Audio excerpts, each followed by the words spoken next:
Hello dear, welcome to the Salil study group. और हम बात कर रहे हैं करंट अफेयर्स सीरीज से related with respect to 2023 examination of CDS NDA and AFCAT. I hope यार दोस्तों आपकी तैयारियां बहुत अच्छी चल रही हैं and you are on the top of your motion कि आपका पेपर ये एफकेट का जो कि अभी अगले हफ्ते से शुरू हो रहा है और सीडीएस की बहुत अच्छी है।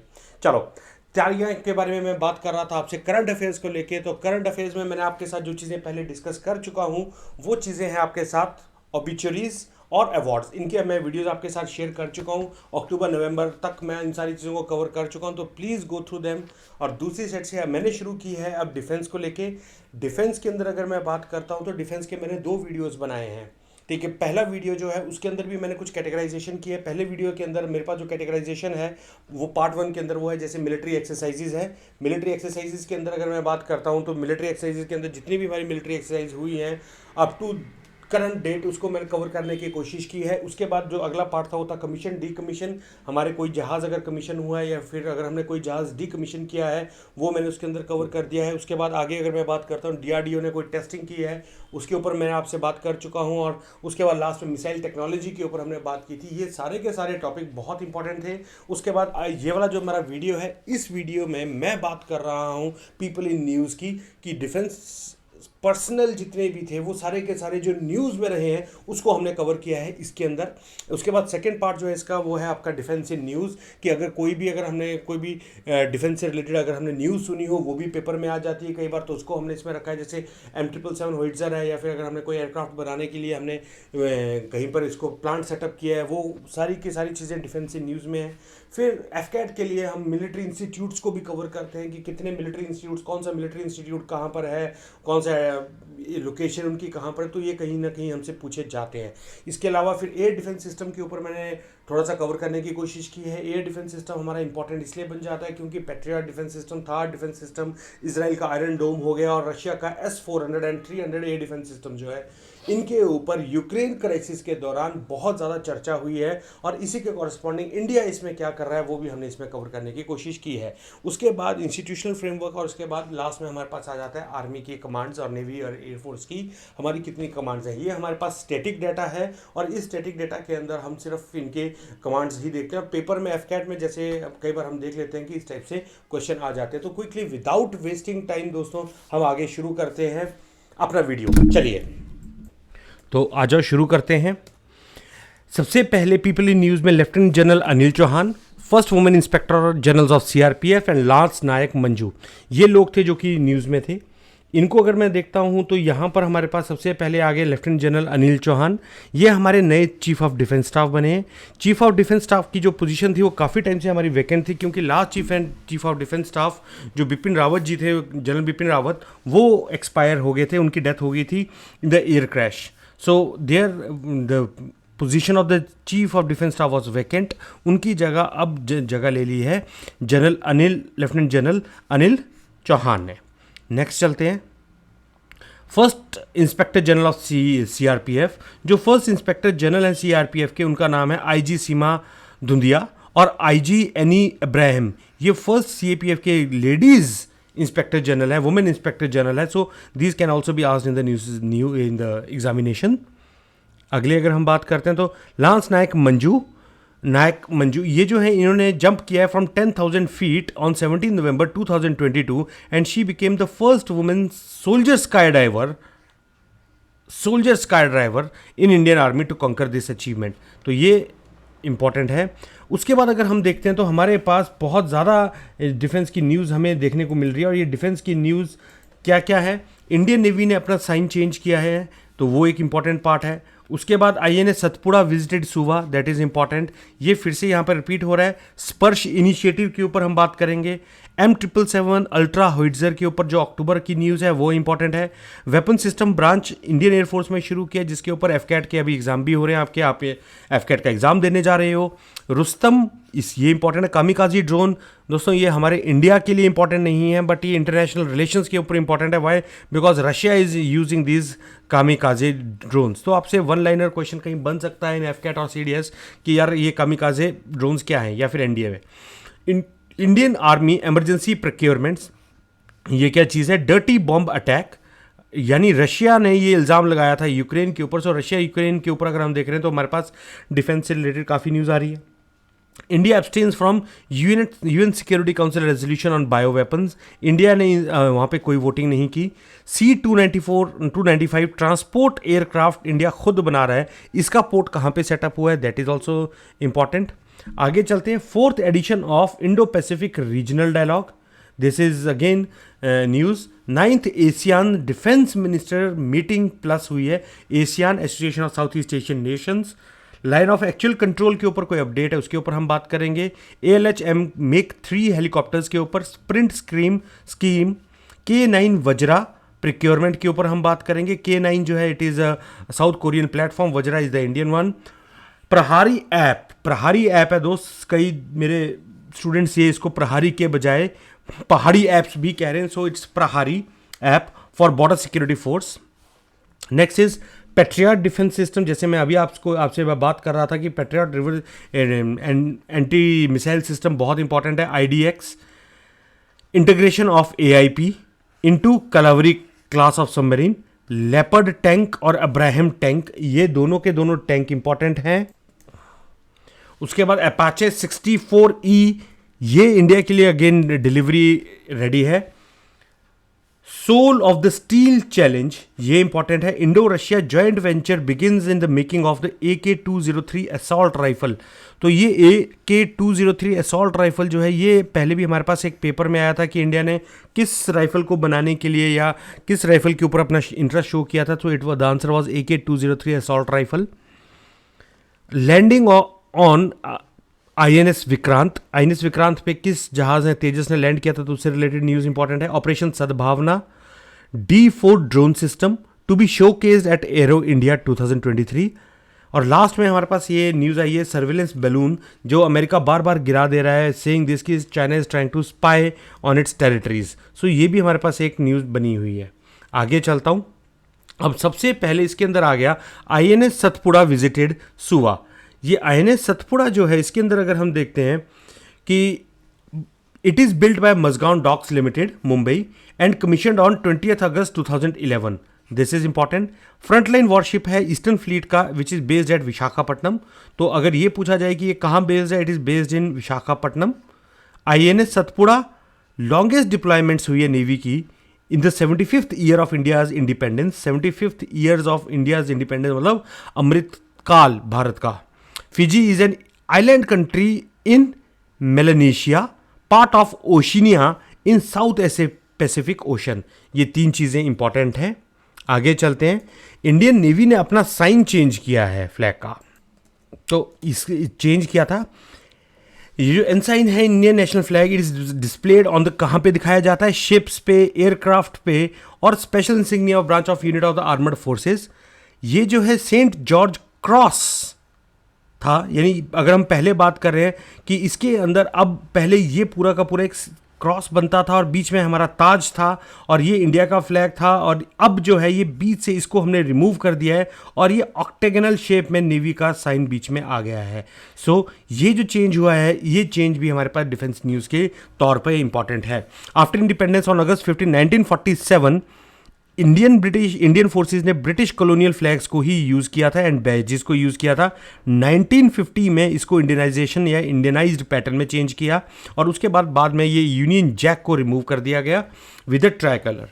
सो now this is the current view. Next, M777 ultra light howitzer, अक्टूबर की न्यूज़ है। इंडियन आर्मी इंडक्ट करना शुरू कर रही है M777 ultra howitzer on the northern borders. यहाँ पर ये इंडक्ट करके इसको डिप्लॉय करेगी।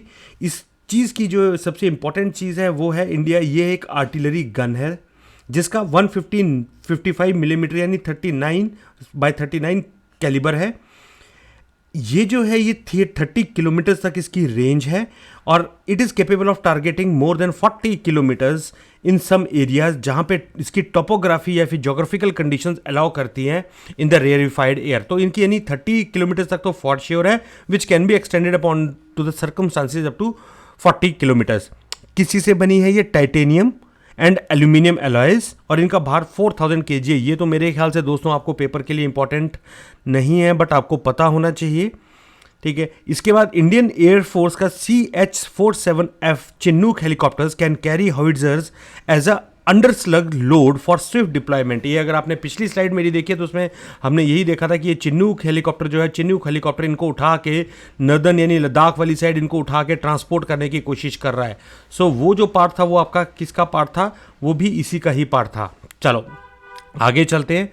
Weapon system branch of Indian air force, Indian air force ने अपनी एक वेपन सिस्टम ब्रांच दोबारा नई लॉन्च की है। और आप जो ये एफकैट का पेपर दे रहे हो, एफकैट का पेपर इसी के अंडर आता है और एफकैट के अंदर इसी की कुछ वैकेंसीज आपकी आई है। सो वेपन सिस्टम ब्रांच एक इन्होंने एयरफोर्स ने शुरू की है। ये basically specialise streams and surface to surface missile, surface to air missiles, remotely piloted aircraft and weapon system operation, इन सारी चीज़ों के ऊपर ये कहीं ना कहीं काम आएगी। नेक्स्ट, रुस्तम 2, ये medium altitude long range endurance, that is male, मैं रिपीट कर रहा हूं, medium altitude long range long endurance unmanned aerial vehicle है। सो इसको आप ऐसे भी कह सकते हो मेल UAV। तो अगर ये वाला आपको कहीं ना कहीं पेपर में दिख रहा है तो ये समझ लीजिएगा they are talking about Rustom. ठीक है। Rustom 2 is also known as Tapas BH। ये तपस बहुत इंपॉर्टेंट है, इसकी फुल फॉर्म याद रखिएगा, tactical airborne petroleum platform for aerial surveillance beyond horizon. तो उसको हम कहते हैं Tapas. Tapas system is important. It is developed by ADE and HAL and Bharat electronics limited. Small engine है इसके अंदर, टर्बोफैन इंजन है। Engine is Russian TRDD 50 MT originally design for the cruise missiles, वही इसमें इंजन यूज कर रहे हैं। और it is being developed to carry out surveillance and reconnaissance. Reconnaissance का मतलब रैकी करने के लिए या इन चीज़ों के लिए ये इसको हम यूज़ करेंगे।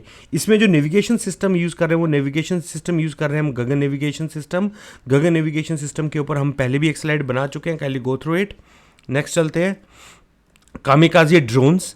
ठीक है, कामिकाज़ी ड्रोन्स के ऊपर अगर हम बात करते हैं तो कामिकाज़ी ड्रोन्स जो हैं, इसको ये न्यूज़ में था। न्यूज़ में किस लिए था ये, इन रिकॉर्ड्स की, इन ड्रोन्स की खासियत क्या है, ये स्मॉल अनमैन्ड एयरक्राफ्ट हैं and they are like switchable, switch blades, because जैसे ही इनको लॉन्च करते हैं, इनके ब्लेड्स जो हैं, इनके जो विंग्स हैं, वो कहीं ना कहीं blade like Winx spring out on the launch. इनकी कैपेबिलिटी है ट्रेडिशनल डिफेंसेस को निकाल के, उनसे बच के निकल जाते हैं। और इनकी जो कीमत है, जो इनके काउंटर पार्ट्स हैं, चाहे वो इजराइल के पास है या बाकी किसी के पास, सबके पास ड्रोन है, लेकिन इनकी कीमत जो है बहुत कम है। इनकी स्पेसिफिकेशंस की मैं बात करता हूँ, स्पेसिफिकेशन इनकी ये चलती है तकरीबन 5.5 पाउंड्स तक ये चीज़ों को उठा के लेके जा सकते हैं, लाइट वेट हैं बहुत ज़्यादा। ठीक है। दूसरी चीज़, इनकी जो टारगेट है वो टारगेट तकरीबन 7 माइल्स तक का इनका टारगेट हिट एरिया होता है। सो ये बहुत ही लाइट वेट है। लाइट वेट होने के साथ साथ ये बहुत ही ज़्यादा घातक भी है। क्यों घातक है? क्योंकि they have adjustable blast radius. Adjustable blast radius का मतलब ये है कि अगर आप इनको प्रोग्राम कर देते हो और अगर बिल्कुल ये टारगेट पे पहुंचने वाले हैं तो उससे भी पहले आप इसको चेंज कर सकते हो कि ये एक, यानी अगर जैसे एग्जांपल, सर कॉमन सा एग्जांपल है कि अगर ये चाहे तो ये ड्राइवर को उड़ा सकता है और जो पिछली सीट पे पैसेंजर बैठा है उसको खरोंच तक नहीं आएगी। एट द सेम टाइम में पूरी की पूरी गाड़ी को भी उड़ा सकता है। सो जो इसका ब्लास्ट रेडियस है उसको वो चेंज कर सकते हैं और ऑन द फ्लाई आप चेंज कर सकते हो कि जाते जाते किसको इसने उड़ाना है। Cameras for the centralise view of the area and area of operation, तो इसके कैमराज बहुत ही ज़्यादा हाई पावर हैं और इसकी वजह से इसको बहुत डेडली बनाता है। और रशिया ने इसको यूक्रेन में बहुत ज़्यादा लेवल पे यूज़ किया है। सस्ते हैं, एक्यूरेट हैं और बहुत ज़्यादा कम्पैक्ट हैं। Next, dirty bomb attack. Russia Ukraine war में एक और चीज़ आई थी, that is the dirty bomb attack. Russia want that the use of dirty bomb by Ukraine will regard as a act of nuclear terrorism. ये nuclear threat Russia और Ukraine war में बहुत ज़्यादा चल रही है और general assembly voted and condemned Russia's illegal annexation. और किन डोनबास, लुहांस्क, इन दो जगहों के ऊपर वो कहता है कि वो इसका अपना एरिया है, बट इसी के ऊपर कंट्रोवर्सी चल रही है। इसी के बीच में रशिया ने कहा कि यूक्रेन कहीं ना कहीं डर्टी बॉम्ब को यूज़ कर सकता है which is full of radio active material. पेपर में आपसे ये पूछ सकते हैं कि material use in the dirty bomb कौन कौन से हैं। So it is caesium, RDX explosives and cobalt high energy gamma emitters. ठीक है। तो ये गामा रेज जो है काफ़ी ज़्यादा घातक होती है, अल्फ़ा बीटा गामा गामा जो है वो काफ़ी ज़्यादा दिक्कत खड़ी करती हैं। नेक्स्ट, रशिया जो है यूनाइटेड नेशन सिक्योरिटी काउंसिल में रेजोल्यूशन लेके आया था बायो वेपन्स के ऊपर। इस रेजोल्यूशन में भी इंडिया ने अपना मल्टीलेटरलिज्म वाला जो कंसेप्ट है उसके ऊपर खड़ी रही। इंडिया ने ना रशिया के साथ गई है इतना ज़्यादा, ना ही अमेरिका के साथ। सो इंडिया ने अपना न्यूट्रल सा एक स्टैंड बना के रखा और India abstained from UN security council resolution which was sponsored by Russia.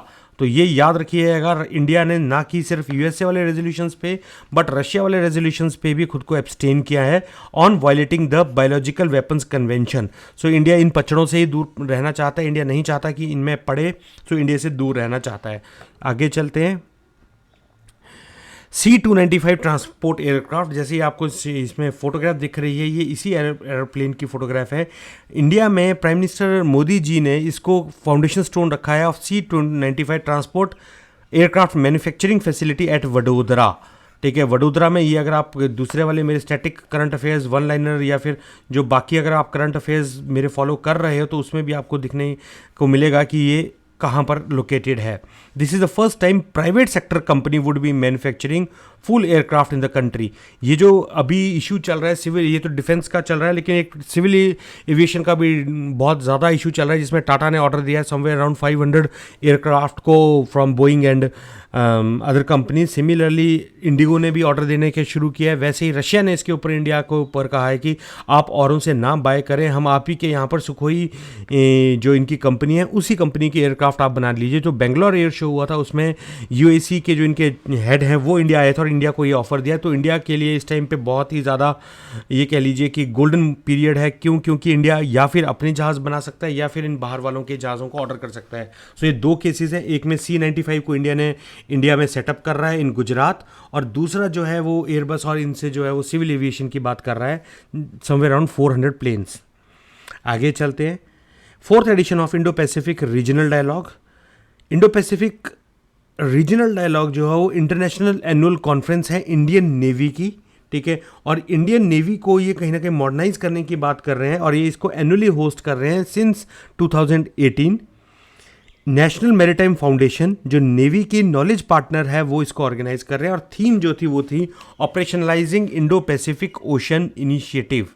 ये थीम याद रखिएगा। IPRD reviews the current geopolitical in the Indo-Pacific region and identifies opportunities, dangers, problems and might be present। तो ये Indian navy के अंदर जितने भी modernisation है या फिर इंडियन नेवी के अंदर जितना भी इसके इंटरेस्ट हैं उनके ऊपर ये आपकी डायलॉग हुआ था। Next is 7th ASEAN ministers meeting plus हुई थी। जो एशियान है, अगर मैं एशियान की मैं बात करता हूँ तो टोटल मिला के एशियान की हमारे पास जो ये एसोसिएशन ऑफ एशियन का फुल फॉर्म है association of South East Asian Nations. ठीक है, और इन साउथ ईस्ट एशियन नेशंस के जो मेंबर कंट्रीज़ हैं वो कहीं ना कहीं आजकल बहुत ज़्यादा न्यूज़ में भी रह रहे हैं। वो न्यूज़ में क्यों रह रहे हैं? क्योंकि न्यूज़ में ये साउथ चाइना सी की वजह से रह रहे हैं। साउथ चाइना सी में चाइना का बहुत ज़्यादा इंटरफेरेंस है। तो इसी के अंदर अगर हम देखते हैं तो इसके मेंबर्स कौन कौन से, Brunei, Cambodia, Indonesia, Laos, Malaysia, Myanmar, Philippines, Singapore, Thailand, Vietnam. तो ये जितने भी आपके ये जो साउथ ईस्ट एशियन कंट्रीज़ हैं, चाइना इसका याद रखिएगा मेंबर नहीं है। तो इंडिया इसका मेंबर बनना चाहता है लुक ईस्ट पॉलिसी के थ्रू, ताकि इंडिया वियतनाम तक अपने प्रोडक्ट्स को पहुंचा सके। तो ये एक फाइट चल रही है। तो इसी की डिफेंस मिनिस्टर मीटिंग हुई है plus, defence meeting plus, and इसमें इंडिया ने पार्टिसिपेट किया था और ये हुई थी कंबोडिया में। ठीक है, सो ये कहीं ना कहीं counter transnational and cross border terrorism के ऊपर हुई थी। इन्होंने कहा था कि जो कि सिक्योरिटी कंसर्न हुए थे जो कि कोविड-19 की वजह से थे, उनके ऊपर हमें बात करनी चाहिए। तो ये भी हुआ था। इसकी सिर्फ आपको दो चीज़ें याद रखनी है, एक एशियान क्या है, एशियान के मेंबर स्टेट्स कौन से हैं, और ये जो आपकी डिफेंस वाली थी ये हुई थी कंबोडिया में। नेक्स्ट आगे चलते हैं। एक्चुअल लाइन ऑफ कंट्रोल, यहाँ पर क्या हुआ था कि एक छोटी सी इंजरीज इंडियन सोल्जर्स और चाइनीज सोल्जर्स के बीच में एक झड़प हुई थी जिसकी वजह से माइनर इंजरीज आई थी और फेस ऑफ हुआ था। ये कहाँ पर हुआ था? ये हुआ था हमारा एक अरुणाचल प्रदेश में एक जगह है, उसका नाम है तवंग। सो तवंग में ये हुआ था। और इंडिया और चाइना की जो बाउंड्री है, there is the concept of LAC, line of actual control, and line of control. तो लाइन ऑफ कंट्रोल जो है वो डिमार्केटेड है हमारी चाइना के साथ अंडर डुरंड लाइन, जिसको हम डुरंड लाइन कहते हैं, लेकिन चाइना कहीं ना कहीं उसको नहीं मान रहा डुरंड लाइन को, तो वहाँ पे कंट्रोवर्सी आ जाती है और वहाँ पर एक आ जाती है जहाँ पे करंटली इंडिया और चाइना की आर्मीज अपनी अपनी पोजीशंस बना के रखी हैं, तो उसको कहते हैं line of actual control. China कहता है कि उसका जो एरिया है वो कहीं ना कहीं इंडिया के साथ जुड़ रहा है, तो उसके में कहीं ना कहीं वो बहुत बार इंडियन सोल्जर्स के साथ पंगे लेने की कोशिश करता है, but Indian soldiers are also giving a befitting reply to these individuals. So उसमें जो झड़प हुई थी, जो रिसेंट वाली झड़प है वो हुई थी हमारी तवांग में, जहाँ पे इंडियन सोल्जर्स ने उनको एक करारा जवाब दिया था। यहाँ पर इंडिया और चाइना का जो बॉर्डर है वो 3 सेक्टर्स में डिवाइडेड है, वेस्टर्न, मिडल और ईस्टर्न। वेस्टर्न पार्ट जो है वो है लद्दाख एंड कश्मीर वाला part, middle part Uttarakhand and Arunachal वाला पार्ट है, और ईस्टर्न पार्ट जो है वो है सिक्किम एंड अरुणाचल प्रदेश का। तो अरुणाचल प्रदेश में ये वाला स्टैंड ऑफ हुआ था। नेक्स्ट, कोस्ट गार्ड रीजन का जो ईस्टर्न पार्ट है उसमें 840 स्क्वाड्रन जो थी, कोस्ट गार्ड स्क्वाड्रन है, उसको advance light helicopter ALH Mk 3 squadron बना दिया गया है and it was commissioned at ICG air station Chennai 30 November 2022 को। ठीक है, तो इसमें 2 चीज़ें याद रखनी है आपको कि कौन सी आपकी स्क्वाड्रन बनी थी और कौन सा इसमें हेलीकॉप्टर आया था। ठीक है, तो इसके लिए हमारे पास ALH मेक 3 हेलीकॉप्टर्स हैं जिनको हमने यहाँ पे इसकी स्क्वाड्रन बनाई। Next, sprint scheme. Indian navy ने एक एग्रीमेंट साइन किया with Sagar defence engineering private limited for acquiring armoured autonomous boat swarms under sprint initiative. तो स्प्रिंट इनिशिएटिव के अंडर ये प्रिक्योरमेंट कर रहे हैं कुछ। तो अब ये स्प्रिंट इनिशिएटिव क्या है? अब ये जो स्प्रिंट इनिशिएटिव है, ये इनिशिएटिव हमारा आत्मनिर्भर भारत के ऊपर डिपेंड करता है। हमारे पास आजकल बहुत ज़्यादा न्यूज़ में आ रहा है आत्मनिर्भर भारत। आत्मनिर्भर भारत मतलब हम खुद अपनी चीज़ें डिज़ाइन करेंगे और डेवलप करेंगे। तो स्प्रिंट जो है it is a initiative to promote development of defence technology by domestic companies. तो डोमेस्टिक कंपनी से, जैसे यहाँ पर सागर डिफेंस इंजीनियरिंग है, वैसे डोमेस्टिक कंपनी से हमने चीज़ों को खरीदना है। And naval innovation and indigenisation organisation इसके अंदर है, आत्मनिर्भर भारत को अगर हमने करना है। और इसने और डिफेंस इनोवेशन ऑर्गेनाइजेशन ने इन्होंने एम किया है 75 न्यू इंडिजिनस टेक्नोलॉजीज और प्रोडक्ट्स अगस्त 2023 तक अपने पास रखने के लिए। वाई 75? क्योंकि अमृतकाल का 75वां साल चल रहा है। This collaboration project is named as sprint. Sprint का मतलब क्या है? Supporting pole vaulting in R&D through innovations for defence excellence. ये स्प्रिंट एक स्कीम इसकी इंपॉर्टेंट है, याद रखिएगा। आगे चलते हैं। Naval innovation and indianisation organisation इसमें पार्टिसिपेट करिए, जैसे मैंने अभी भी बात किया था। Defence ministry has launched NIAO in 2020 to encourage innovation and indigenisation for self reliance in the defence sector. आगे चलते हैं। K9 Vajra procurement. Defence ministry ने स्टार्ट किया है procurement of 100 more K9 Vajra tracked self propelled howitzers को। The 100th gun was delivered to the army in 2021। K9 Vajra जो है 155 millimetre 52 calibre tracked self propellant howitzer है। K9 जो है बेसिकली ये थंडर प्लेटफॉर्म है and it is made up of well welded steel armour protection material. ये जो K9 है it is developed under the buy global initiative और the programme of the defence procurement procedure. तो K9 बाहर का है, वज्र जो है वो इंडियन पार्ट है। K9 Vajra was mainly brought from the use of deserts के लिए। India China stand off prompted them to deploy in the mountains as well. और यही हम बार बार देख रहे हैं कि K9 को हमने लद्दाख में under Gagan strike and other strikes के इसको हमने ट्रांसपोर्ट किया था। नेक्स्ट, प्रहारी मोबाइल ऐप है। Prahari mobile app was use for is made for border security forces jawans के लिए इंपॉर्टेंट है। वाई?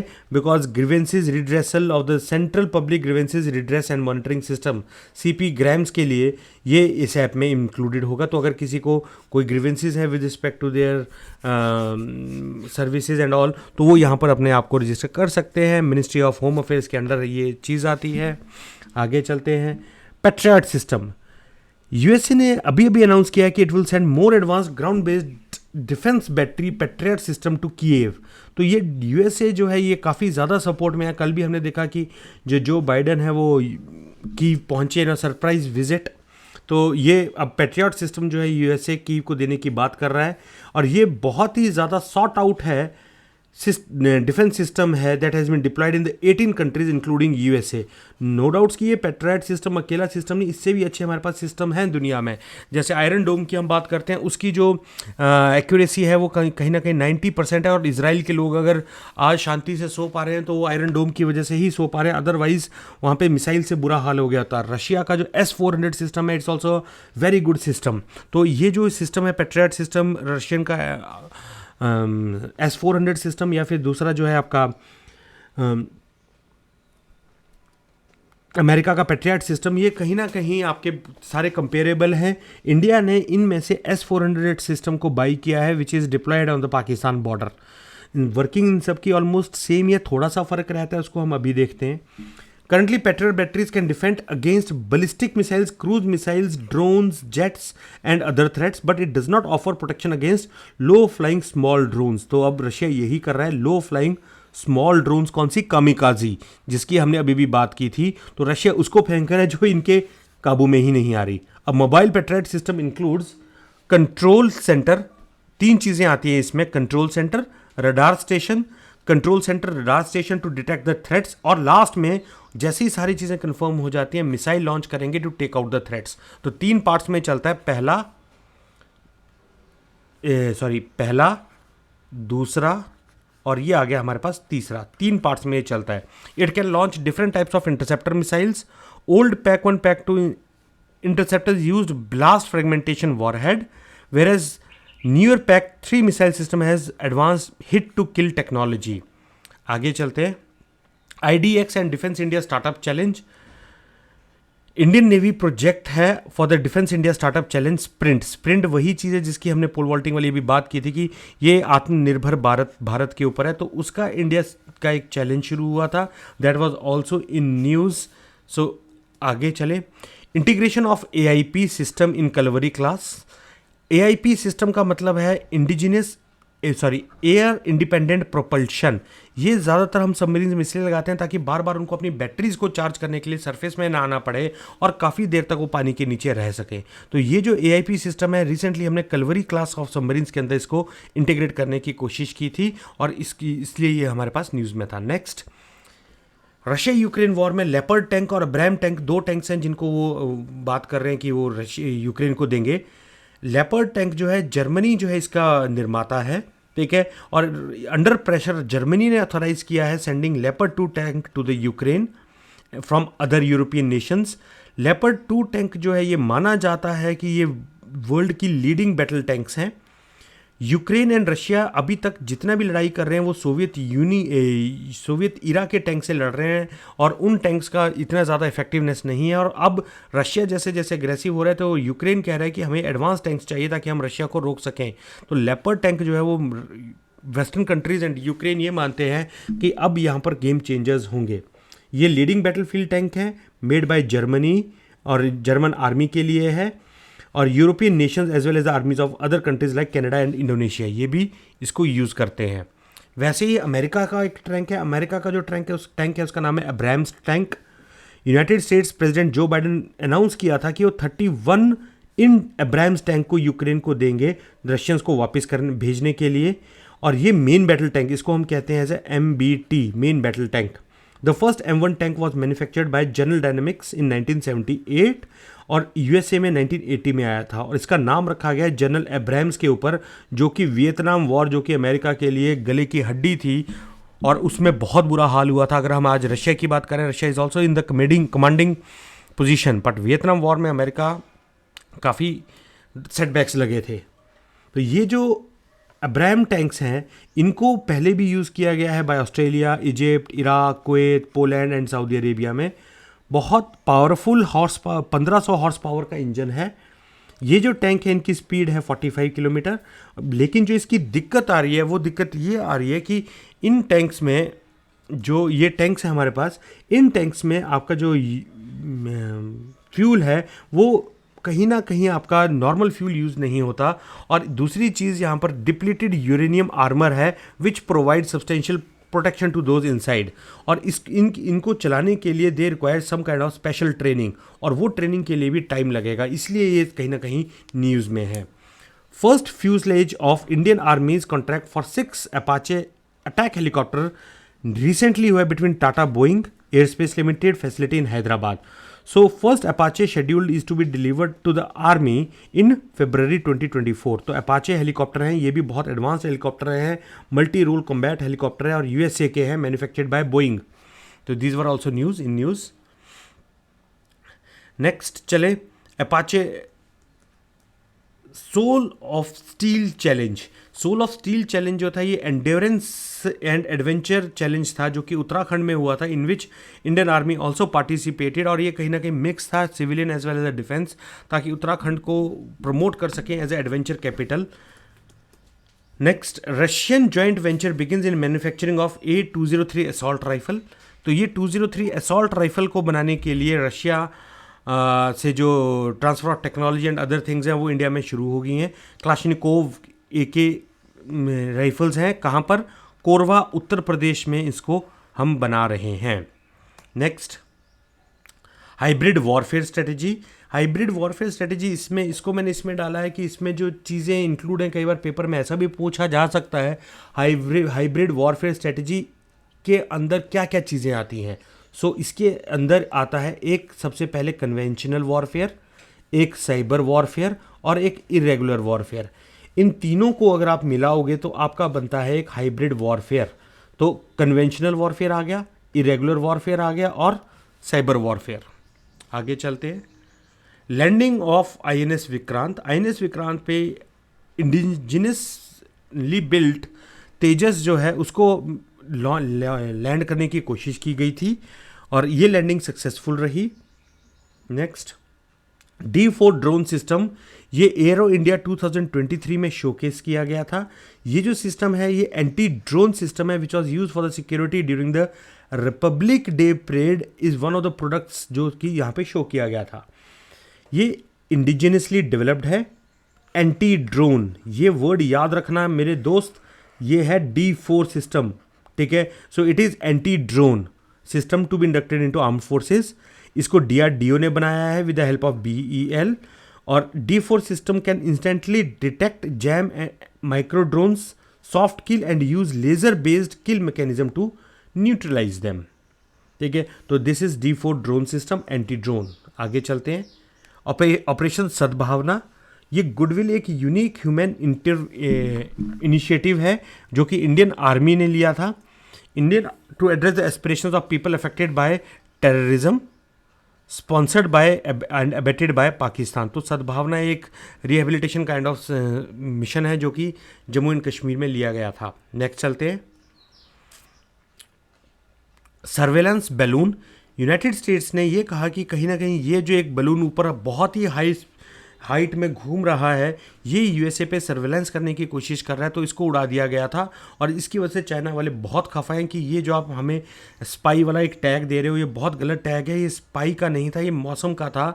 सो कहीं ना कहीं तनातनी बिटवीन USA एंड चाइना बढ़ गई है। वर्ल्ड ऑर्डर कहीं ना कहीं चेंज होता दिख रहा है। चाइना रशिया कहीं ना कहीं USA से परेशान होते दिख रहे हैं और USA की एक्सपेंशन कहीं ना कहीं थ्रेट है पूरे वर्ल्ड के लिए, ऐसा कुछ चाइना और रशिया वाले समझ रहे हैं। तो चाइना ने इसके ऊपर मना कर दिया कि हमारा है नहीं। आगे चलता हूँ। इंडियन मिलिट्री इंस्टीट्यूट की मैं बात करता हूँ। RIMC Dehradun 1922, army cadet college Dehradun 1929, Indian military academy जहाँ पे आप सारे जाना चाहते हो, लास्ट में पासिंग आउट परेड कदम कदम बढ़ाए जा, establish 1932, national defence academy Khadakwasla Poona 1941, high altitude warfare school Gulmarg 1948, national defence college NDC new Delhi 1960। ये जो है ये तो प्रोमिनेंट है। इनके अलावा हमारे पास और भी हैं। Officers training academy Chennai recent है 1963, counter insurgency and jungle warfare school ये मिजोरम में है, वेरेंगटे में, establish in 1970, college of defence management Secunderabad 1970, college of combat army war college Mhow Madhya Pradesh, establish 1971, army school of physical training Pune established 1978, Army Air Defense College Gopalpur Odisha established 1989, Officers Training Academy Gaya 2011, Indian National Defense University Gurgaon Haryana में 2013 में establish की गई है।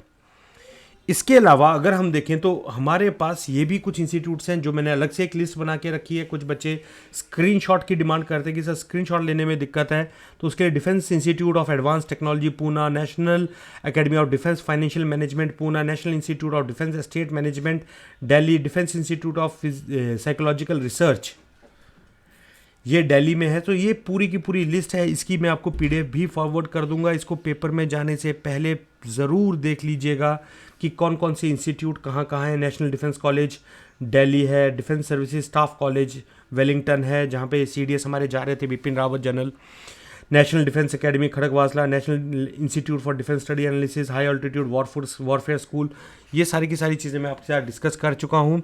और ये training establishments हैं, school of artillery Deolali Maharashtra, college of military engineering Pune, military college of telecommunication Mhow, counter insurgency jungle warfare school Mizoram, ये हम चीज़ें डिस्कस कर चुके हैं। आगे चलते हैं। एयर डिफेंस सिस्टम, इनके ऊपर मैंने बात की थी कि हमारे पास ये एयर डिफेंस सिस्टम है जो कि चल रहे हैं। थर्ड एक हो गया, एक S-400 ट्रम्प हो गया और एक आयरन डोम हो गया। इनके ऊपर ये जो है ये इंडिया कहीं ना कहीं अपनी डिफेंस सिस्टम बनाने की कोशिश कर रहा है। Prithvi air defence system and advance air defence system, Ashwin air defence system and interceptor missiles. इनके अंदर आयरन डोम की मैं बात करता हूँ तो मैंने आपसे कहा था कि इनकी ज़्यादातर 3 कैटेगरीज ही रहती हैं। सबसे पहले ये रहता है कि यहाँ से मिसाइल चली, ठीक है, रडार सिस्टम ने इसको डिटेक्ट किया, डिटेक्ट करने के बाद वो सारा का सारा अपना रिकॉर्ड कंट्रोल सिस्टम को भेजेगा, कंट्रोल सिस्टम इसी के कॉरस्पॉन्डिंग इसके कोऑर्डिनेट्स और हर चीज़ डिटेक्ट करेगा, वो यही इन्फॉर्मेशन लॉन्चर को भेजेगा, यहाँ से मिसाइल लॉन्च होगी और हवा में ही इसको ख़त्म कर देंगे।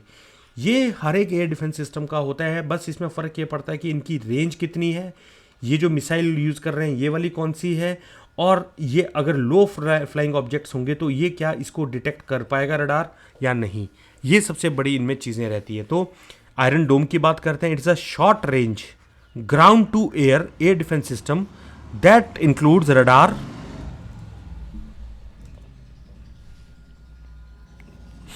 तामीर interceptor missiles that track and neutralise a target. तो वही चीज़ जो मैंने आपको समझाई। आगे चलते हैं।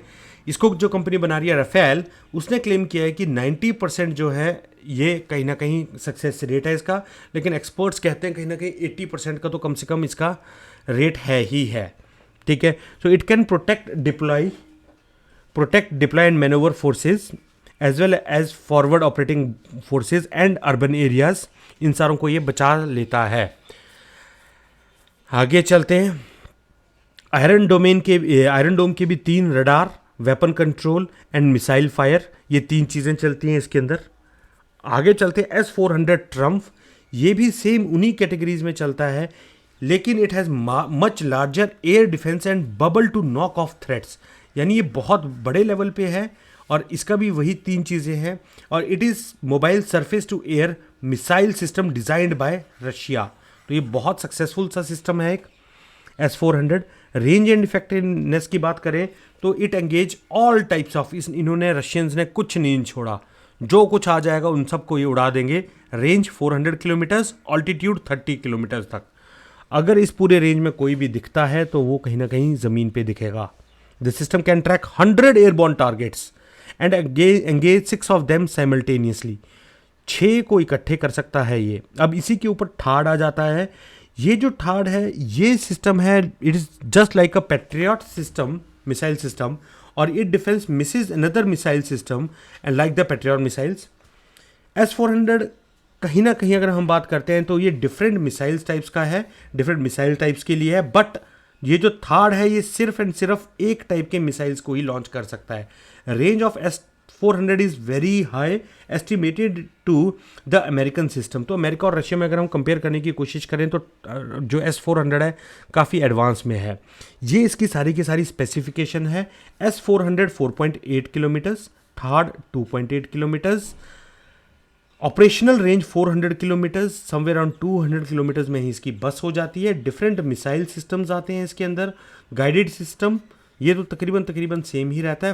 फ्लाइट ऑल्टीट्यूड 185 किलोमीटर जो कि ज़्यादा है। वॉर हेड 24 to 180, यहाँ पर वॉर हेड्स का बहुत कम है। सो S-400 इज़ इम्पॉर्टेंट। इंडिया ने इसी के कॉरस्पॉन्डिंग अपना भी बनाने की कोशिश की है। जो अपना इंडिया ने बनाने की कोशिश कर रहा है इंडिया, वो भी इन्हीं 3 चीज़ों पे चल रहा है। जैसे मैंने पिछली स्लाइड में भी बात की थी, एनिमी मिसाइल यहाँ से शुरू हुई, इसको डिटेक्ट किया advance air warning and control system एवॉक्स ने।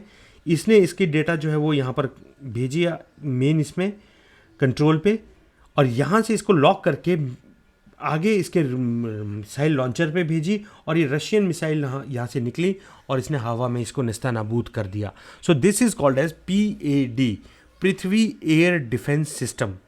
ठीक है, it is able to intercept any incoming missile launched 5000 kilometres away. अब आप बोल रहे हो कि यार ये 5000 किलोमीटर क्यों, ये तो बाकी तो 400 है। ये 5000 किलोमीटर इसलिए है क्योंकि हमने अपना रडार हवा में ही रखा हुआ है। तो अगर हमारा रडार हवा में है तो इसकी रेंज भी बहुत ज़्यादा बढ़ जाएगी। आगे चलते, it's Prithvi air defence double tyre system consisting of 2 land sea based interceptor missiles named as Prithvi Air Defense and Advanced Air Defense AD for the lower altitude interception। तो ये 2 टाइप से पृथ्वी और AAD के ऊपर चलता है। Range is 5000 kilometres. It is an indigenously produced advanced air defense system interceptor missile developed by DRDO। इसको DRDO ने डेवलप किया है।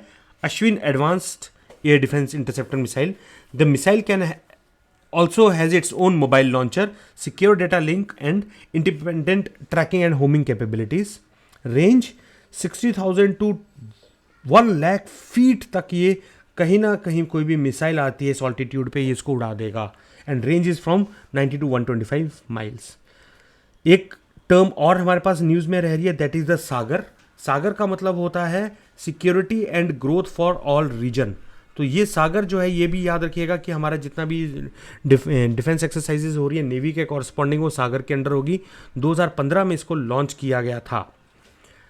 आगे चलते हैं, institutional framework. Ministry of defence के अंदर हमारे पास 4 डिपार्टमेंट्स आते हैं major, department of defence, department of production, DRDO और department of ex serviceman welfare. इसके अलावा हमारे पास डिपार्टमेंट ऑफ मिलिट्री अफेयर्स भी इसी के अंडर आता है। डिपार्टमेंट ऑफ डिफेंस जो है वो इंडिया की डिफेंस पॉलिसीज़ को करता है, डील करता है। It deals with inter service organisations, accounts, coast guards, national cadet corps, BROs, institute of defence studies and analysis and सारी चीज़ों को डील करता है।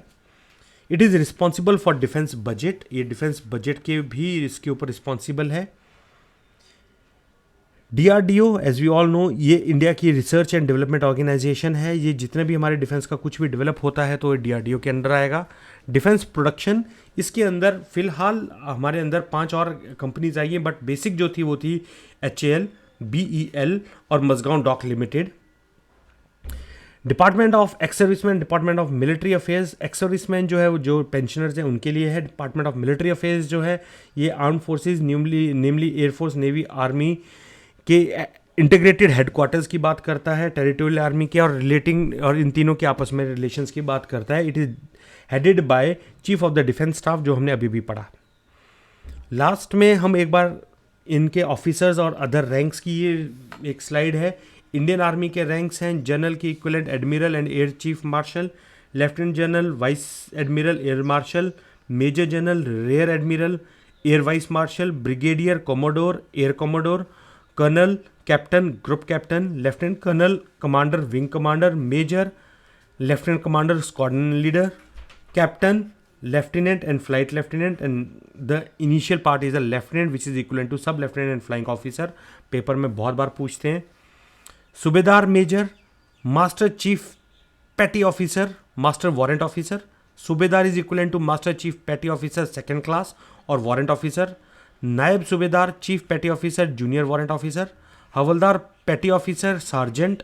Naik able seaman and corporal के इक्विवेलेंट है। Lance naik leading seaman, leading aircraftman. Sipahi seaman and aircraftsman के equivalent है।